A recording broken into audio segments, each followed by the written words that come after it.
Continuing our series on exercise and mental health and the impact of it, the positive impact of it. Don't break stuff or that kind of hurts and messes up your mojo. Look, there's a bunch of stuff on why exercise is good. I think one of the big things is that I found it's really helped my ability to sleep. I trained myself to only sleep 90 minutes a night.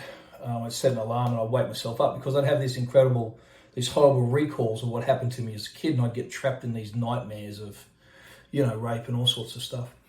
And so I would set myself these timers, and I trained myself to sleep very little.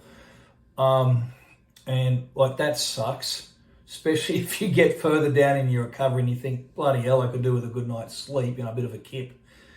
And so sleep really does impact you. You probably all know this sort of stuff. So increases your hunger, get food cravings, which just make you fat and you don't like yourself anyway.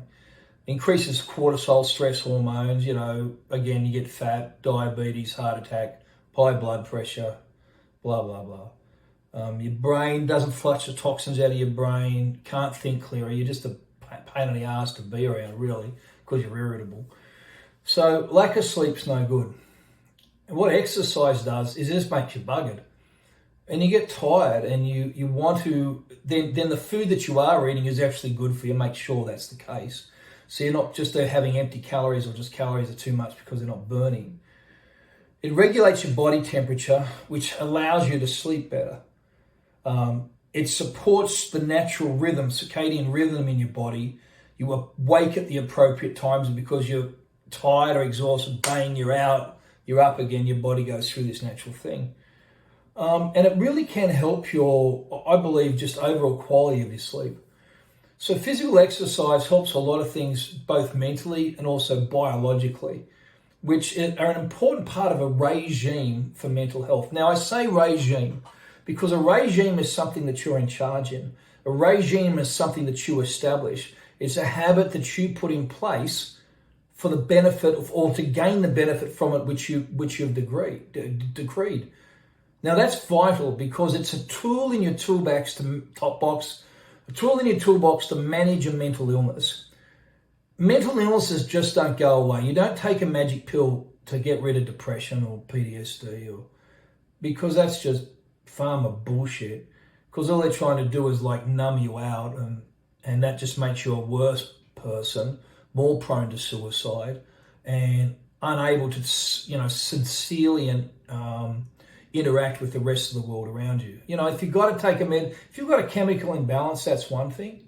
But if you're just being doped up by big pharma and your AMA doctor because they couldn't give a shit about trying to find alternative ways around this, just fuck that lot off and get about investigating new things for yourself. Physical exercise is absolutely paramount. A good diet. Don't have any bloody sugar. Get rid of orange and red food coloring because that shit will kill you. Get that shit out of your life. Drink some water. Go for a run. Hit the weights. Do bloody Pilates if you want to. Whatever it is, just do it, because then you're going to start to naturally exercise yourself. Eat a high-fat, low-carb diet. Naturally feed your body and your brain the food it needs. Get some sleep, because that's going to naturally, and do these things, these regimes, establish them for you. Not because some bastard can just write a bloody prescription and get a kickback on some bloody yacht somewhere. And I think taking control of the regime or the patterns that you need for mental health is fundamentally important. And yeah, righto. That'll do. Hey, listen, comment. Drop us an email. Give us a phone call. We'll do what we can to help you. If you haven't read Deal With It, you should. It's bloody good. Yeah, that'll do. Cheerio.